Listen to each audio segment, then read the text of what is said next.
Panguwahing dagan sa panahon, masinati ang init nga panahon ug mga adlaw Sabado. Apan pagka-Domingo, posibleng masinati ang uwanon nga panahon tungod sa Intertropical Convergence Zone kun ITCZ. Ani si Romeo Aguirre, weather specialist sa Pag-asa Visayas, alang sa dugang detalye. Maayong hapon, mao kini ato ang latest nga weather update para karong adlaw. Human makasinati og mga pag-ulan ang dakong bahin sa Kabisayaan sa niaging duha ka adlaw.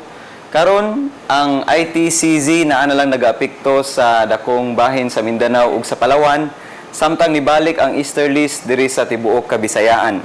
Ug sa tuang forecast para sa mosunod na 24 oras, ang Metro Cebu lakip na gyud ang tibuok bahin sa Kabisayaan, makasinati na pud sa init nga panahon, apan inubanan gihapon sa mga panagsang pagkamapanganuron ngadto na gyud sa pagkamadag-umo na kalangitan.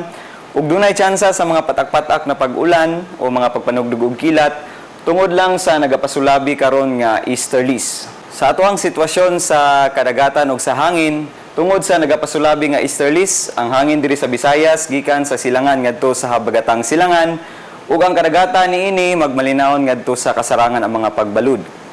Samtang karong gabi duna kitay paghunas alas 8:39 sa gimub-on nga negatibo 0.25 metro. Ingon man pagtaob ugma alas 3 sa kadlawon sa gimub-on nga 77 metro. Ug para sa tuang temperatura ugmang adlaw, diri sa Central Visayas duna kitay temperature range gikan sa 25 ngadto ra gyud sa maximum nga moabot sa 34 degrees centigrado.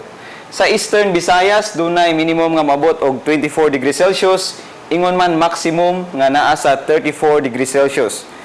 Sa Western Visayas, dunay temperature range nga moabot sa 26 ngadto sa 34 degrees centigrado. Ug subay niini ato ang forecast nga maximum heat index para sa Central Visayas moabot sa 41 degrees centigrado. Ingon man sa Eastern Visayas, dunay moabot sa 43 degrees centigrado. Sa Western Visayas, naa sa 40 degrees centigrado.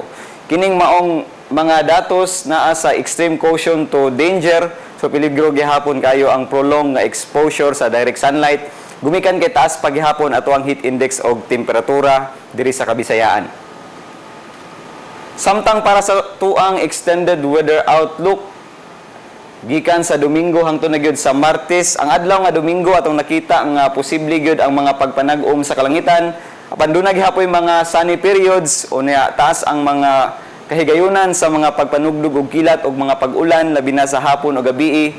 Tungod kini sa atong nakita nga Intertropical Convergence Zone ug ang pagbali sa hangin gikan sa silangan ngadto sa habagatang kasadpan. Og sa Lunes ug sa Martes atong gipaabot nga balik na pud pag-init ato ang panahon, diin aduna gihapoy mga tsansa sa mga localized nga rain showers or thunderstorms. Ato apong adlaw mo silang ugma alas 5:22 sa buntag. Og para sa dugang detalye, bisitahan lang gihapon amuang mga social media accounts. Ingon man amuang website sa bagong.pag-asa.dost.gov.ph.